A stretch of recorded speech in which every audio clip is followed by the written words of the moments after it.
Assalamualaikum warahmatullahi wabarakatuh.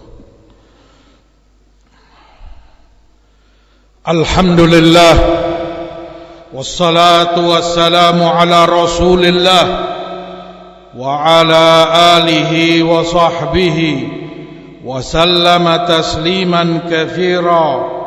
Amma ba'd, ibadallah, ma'asyiral muslimin rahimani wa rahimakumullah. Sesungguhnya syariat Allah yang mulia ini, agama yang telah Allah sempurnakan untuk hambanya, wajib kita syukuri dan kita ridhai. Dalam salah satu kesempurnaan syariat Allah subhanahu wa ta'ala, bahwa dalam segala perkara Allah subhanahu wa ta'ala menggantungkan segala hukum dan permasalahan itu kepada pengetahuan hambanya. Sesuatu yang mereka tahui, sesuatu yang mereka betul-betul fahami, tidak serampangan dan tidak sembarangan. Terkait harta anak yatim, kapan itu boleh dikembalikan kepada mereka, Allah sebutkan, wabtalul yatama hatta idza balagun nikah fa in anastum minhum rusyda fadfa'u ilaihim amwalahum. Uji anak-anak yatim itu, kalian uji kemampuan mereka saat mereka telah dewasa. Jika anastum minhum rusyda, kalian ketahui pada mereka ada kedewasaan, bisa membelanjakan harta dengan baik, itu betul-betul kalian tahu tentang mereka, serahkan harta itu kepada mereka. Berarti kalau kamu dalam keadaan tidak tahu siapa mereka hanya karena ini anak yatim telah dewasa, lalu engkau kembalikan harta itu kepada mereka, engkau telah menyia-nyiakan harta itu, engkau melanggar syariat Allah subhanahu wa ta'ala. Padahal kalaupun itu dilakukan, walaupun itu tentu kemaksiatan, paling-paling ruginya adalah materi. Terkait hutang piutang, Allah pun sebutkan, wastashhidu syahidaini min rijalikum fa illam yakuna rajulain farajulun wa imra'atan mimman tardawna minasyuhada, dalam Al-Baqarah. Cari saksi untuk memperkuat perjanjian hutang piutang di antara kalian, 2 saksi lelaki atau 1 lelaki 2 wanita dari para saksi yang kalian ridhoi. Artinya kalian tahu siapa dia, saksi itu. Tidak sembarangan asal comot, asal ambil saksi, padahal sekali lagi itu perkara mal, harta benda. Kalaupun itu dilanggar, sekali lagi kerugiannya adalah materi. Demikian pula terkait furuj, terkait kehormatan, Allah sebutkan dalam masalah pernikahan dan hubungan suami istri, fa idza balagna ajalahunna fa amsikuhunna bima'ruf au farikuhunna bima'ruf wa ashhidu dzawai adlin minkum. Ambil saksi 2 orang adil di antara kalian yang memang bersaksi untuk kemaslahatan keluarga suami dan istri ini. Itu hanya sebatas permasalahan kehormatan. Allah perintahkan, harus tahu kamu siapa yang kamu pilih untuk sebagai saksi bagi sepasang suami istri itu. Ibadallah, jamaah sekalian rahimani wa rahimakumullah, kalau itu terkait harta benda, kalau itu terkait kehormatan, sedemikian rupa Allah gantungkan hukum-hukum syariatnya dengan pengetahuanmu. Harus yang kamu tahu. Jangan sembarangan ambil saksi, jangan sembarangan engkau berikan harta itu sementara engkau tidak tahu menau kondisi dan keberadaan anak-anak yatim itu. Jika kita perhatikan kondisi mayoritas umat ini, betapa mudahnya mereka dalam menyerahkan urusan agamanya. Dalam perkara harta, mereka takut rumah atau tempat usahanya kemasukan maling atau pencuri dan semisalnya, sehingga dia jaga ketat, dan itu bagus tentunya. Begitu pula kalau dalam urusan makan, orang serba memeriksa, jangan sampai khawatir gula darahnya bertambah, kolesterolnya naik dan lain sebagainya. Semua itu demi kemaslahatan duniawi, kemaslahatan jasadnya atau harta bendanya.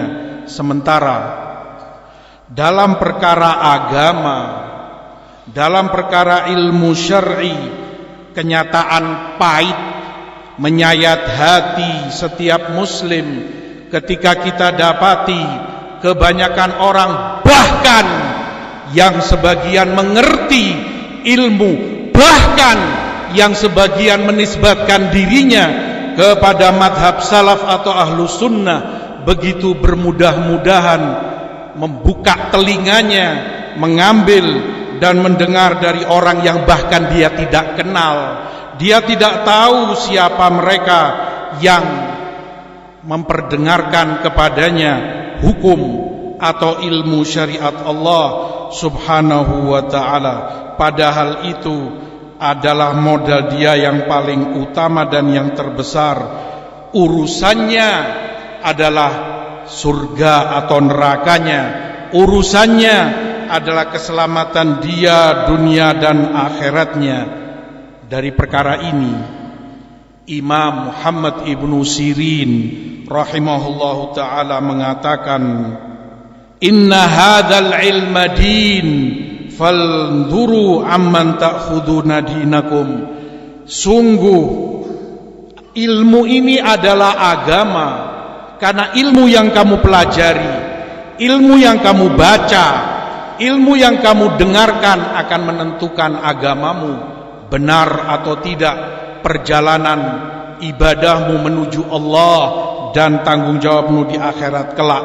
Maka nasihat beliau, fanduru amman ta'khuduna dinakum, perhatikan betul dari siapa kamu ambil agamamu itu.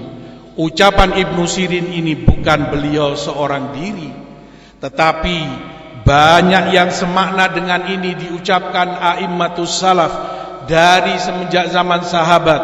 Diriwayatkan dari Abu Hurairah, Ibnu Umar, Ibnu Abbas, dari para tabi'in selain Ibnu Sirin juga banyak yang mengatakan ini. Hasan al-Basri, Ibni Aun rahimahumullahu ta'ala menjelaskan kepada kita bahwa perkara ini merupakan ijma', kesepakatan salaf dan para a'immah, menjadi kaidah dasar dalam akidah dan pokok-pokok ajaran ahlu sunnah wal jamaah. Hadirin jamaah sekalian rahimani wa rahimakumullah. Oleh karena itu Allah subhanahu wa ta'ala, demikian pula Rasul sallallahu alaihi wasallam, itu yang ditangkap, itu yang difahami, diambil dan diajarkan oleh salaf rahimahumullah, mewasiatkan pentingnya perkara ini. Kata Imam Malik ibnu Anas, Imam Darul Hijrah rahmatullahi alaih, la yu'khadul ilmu an arba'ah.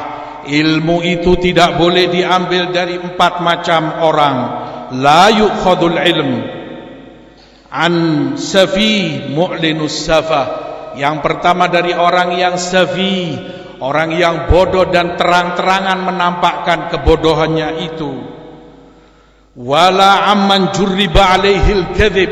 Yang kedua dari orang yang telah diketahui kedustaannya. Wala an sahibi hawa yad'un nas ila hawa. Yang ketiga dari orang yang mengajak dan menyeru kepada orang lain kepada hawa nafsunya, segala kesesatan dan penyimpangan kebid'ahannya. Wala an syaikhin lahu fadl wa ibadah idza kana la ya'rifu ma yuhaddits bih. Begitu pula dari seorang syekh yang mungkin engkau ketahui kesolehannya, engkau lihat keutamaannya, ibadahnya, tapi dia tidak mengerti, tidak tahu apa yang dia sampaikan karena memang bukan orang yang berilmu. Itu wasiat Imam Malik rahimahullahu ta'ala. Demikian pula yang disebutkan oleh Imam Ibnul Mubarak rahimahullahu ta'ala, al-isnadu minad din walaulal isnad laqala man syaa ma syaa. Sanad itu dari agama, kalau bukan karena sanad orang akan berbicara semaunya. Oleh karenanya dahulu kala mereka sampaikan kepada yang menyampaikan riwayat, sammulana rijalakum, sampaikan, sebut dari siapa engkau dapati ilmu ini, riwayat ini. Kalau mereka lihat itu ahlus sunnah, akan mereka terima dan mereka dengar. Jika itu bukan dari mereka, mereka tolak riwayat yang disampaikan. Demikian pula makna yang serupa disebutkan oleh para a'immah rahimahullahu ta'ala. Imam Malik rahimahullahu ta'ala mengatakan, inna hadzal ilma huwa lahmuka wa damuk. Ilmumu ini yang engkau pelajari ini adalah darah dagingmu, menentukan nasibmu ke jannah atau ke neraka, wal iyadzu billah. Ilmumu ini adalah darah dagingmu, menentukan kamu selamat di duniamu atau celaka dunia dan akhiratmu. Kata Malik, wa anhu tus'alu yaumal qiyamah, dan tentang ilmu ini pula kamu akan ditanya, kamu akan pertanggungjawabkan di hari kiamat kelak. Fandur amman ta'khudhu, kata Malik, oleh sebab itu pastikan dari siapa kamu ambil ilmu itu. Disebutkan oleh Imam Yazid ibnu Harun rahimahullahu ta'ala bahwasanya ilmu yang kau pelajari dari seorang alim, beliau katakan, al-alim hujjah fima bainaka wa bainallah.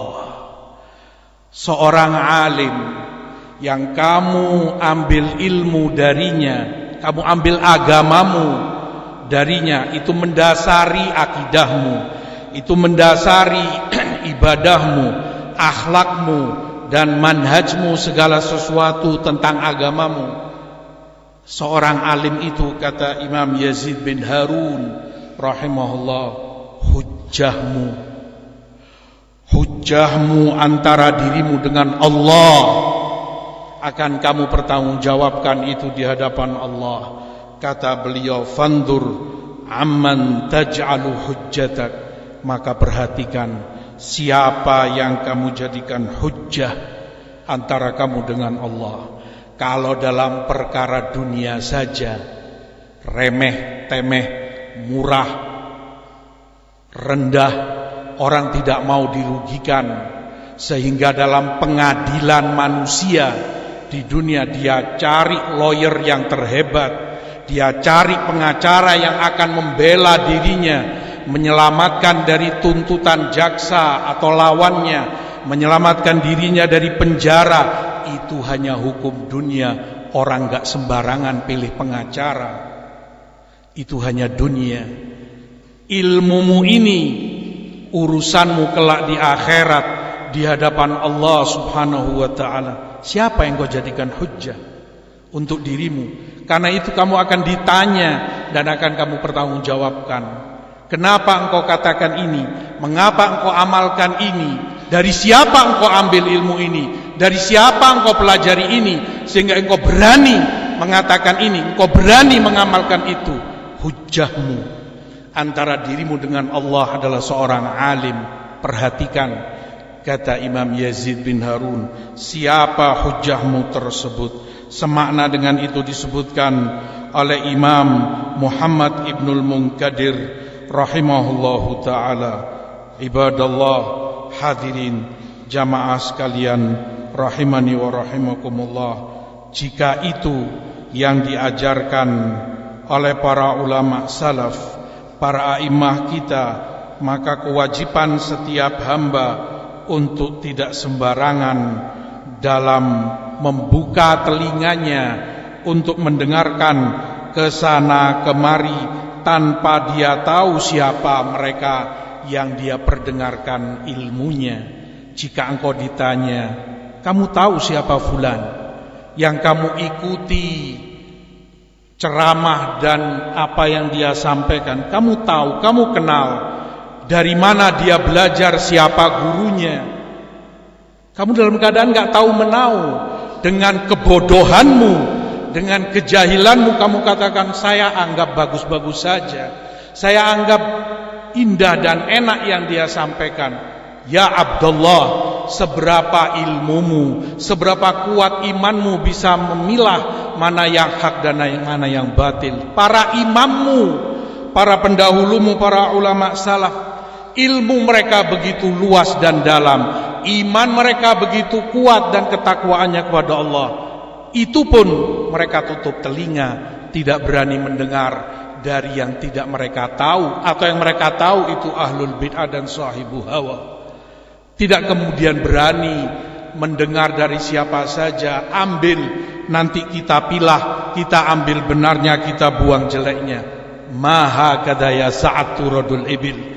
Bukan demikian para ulama, para pendahulumu, bukan demikian para panutan kita mengajarkan agama itu kepada kita. Ibadallah rahimani wa rahimakumullah, demikian besarnya peran ilmu dalam perjalanan keagamaan seseorang menuju akhiratnya. Itu yang akan dia pertanggungjawabkan di hadapan Allah subhanahu wa ta'ala. Oleh karena itu disebutkan oleh Syekhul Islam rahimahullahu ta'ala, musallamun annal kalimah la tusma'u min kulli ahad. Sudah menjadi kesepakatan dan itu kaidah di dalam agama ini, tidak semua perkataan bisa kamu dengar dari siapapun. Tidak semua ucapan bisa kamu terima dari sembarang orang yang menyampaikannya. Itu kaidah dasar penting di dalam ajaran para a'immatus salaf rahimani wa rahimahumullah, rahimakumullah ajma'in. Wastaghfirullah innahu huwal ghafurur rahim.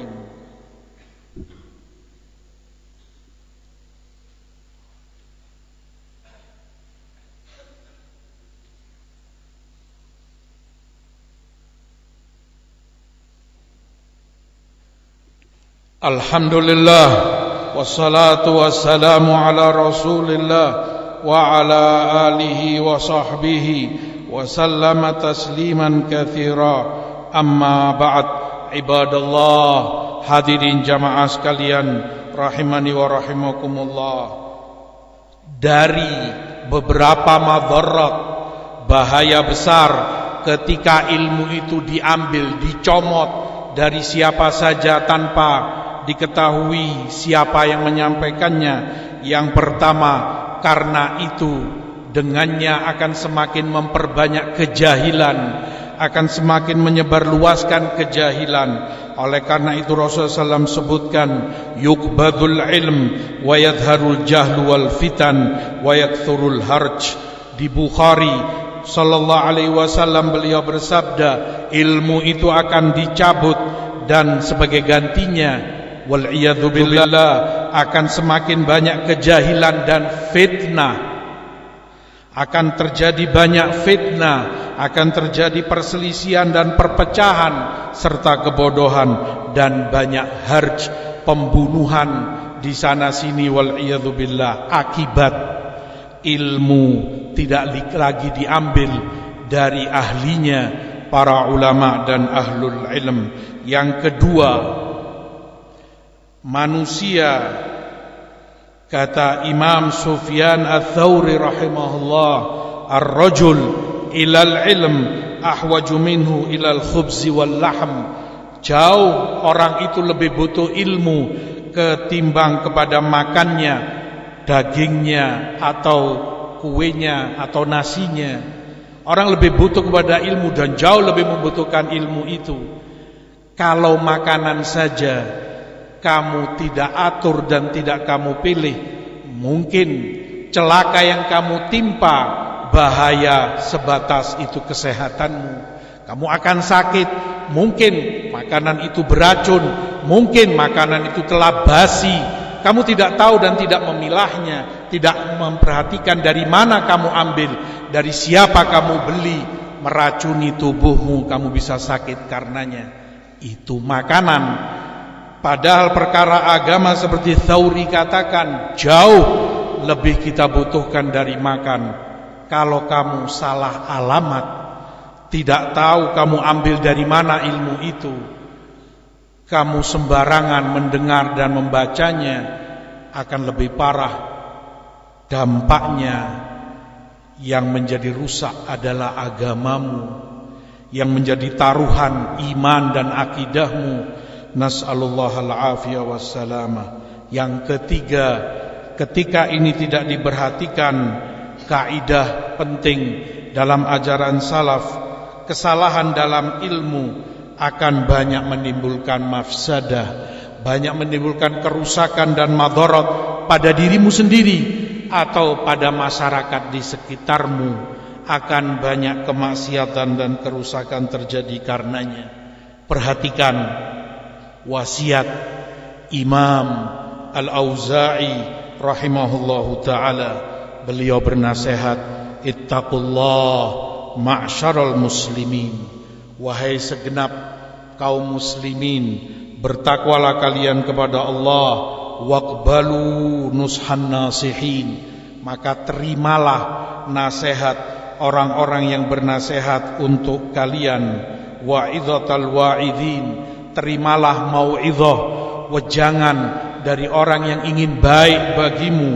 Wa'lamu, dan ketahui, anna hadzal ilma din, bahwa ilmumu yang kamu pelajari adalah agamamu. Fanduru ma tasna'un, maka sadarlah apa yang kamu perbuat.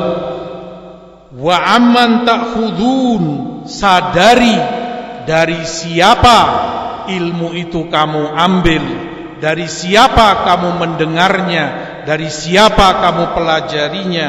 Wa biman taqtadun, siapa yang kau jadikan panutan, karena seorang alim adalah panutan bagi orang yang mengambil ilmu darinya. Karenanya dia percaya, karenanya dia mau mendengar, karenanya dia mau mencatat, karenanya dia mau membaca, panutan bagi dia. Kata Auza'i, wa biman taqtadun, kamu sadar siapa qudwahmu, siapa panutanmu, ya fulan wa allan. Wa man ala dinikum ta'manun, wa man ala dinikum ta'manun, dan sadarkah kamu kepada siapa agamamu ini kamu amanatkan, kamu percayakan untuk dibentuk dengan ilmu yang dia sampaikan. Kalau harta saja, yakin setiap orang tidak akan berani sembarangan kamu pegang 100 juta, bahkan kurang dari itu. Kepada siapa kamu amanatkan uang ini? Beranikah kamu asal temui orang di jalan, atau yang mungkin punya investasi ini dan itu, kamu belum kenal siapa orang itu, kamu nggak tahu seluk-beluknya, kamu nggak ngerti bagaimana amanatnya, beranikah kamu menyerahkan 100 juta ini kepadanya? Fadhol, ini uangku, kelola, hasilnya kita bagi rata 50%. Yakin orang gak akan berani sayang-sayang dengan uangnya. Ini agamamu, tidak ada bandingannya dengan dunia dan seisinya. Segampang itu engkau amanatkan kepada orang yang engkau sendiri gak tahu menau siapa dia, kemana jalur pemikiran dia, kepada siapa dia berguru dan menjadikan toladan untuknya. Dengan itu kamu sadar seberapa mulia agama ini bagimu. Lebih mulia hartamu, lebih mulia kesehatanmu, lebih mulia makan dan minummu, ataukah lebih tinggi dan jauh lebih mulia agamamu? Periksa dan bercerminlah kepada dirimu sendiri. Perkara ini perkara yang sangat sensitif. Sementara di zaman yang banyak fitnah, terutama medsos, orang begitu berani mengikuti channel-channel majhul yang dia nggak tahu menau siapa mereka. Dia pasang telinganya, dia ikuti di YouTube ceramahnya fulan dan pembicaraannya alan. Kamu pernah ketemu? Kamu pernah cek dan uji siapa dia dan bagaimana dia? Bagaimana akidah, ibadah dan akhlaknya? Kamu berani baca di Facebook atau yang lainnya, kamu ikuti podcast ini dan itu tanpa kamu sadari membentuk pola pikirmu, tanpa kamu sadari mewarnai agamamu dari orang-orang yang kamu sendiri bahkan gak tahu, kamu gak kenal, berani agamamu kamu serahkan kepada mereka. Betapa rendah dan betapa murah nilai agama bagimu. Semoga Allah SWT menyelamatkan kita semua dari yang semacam itu. Amin ya rabbal alamin. Wa sallallahu ala nabiyina Muhammad walhamdulillah rabbil alamin. Bismillah.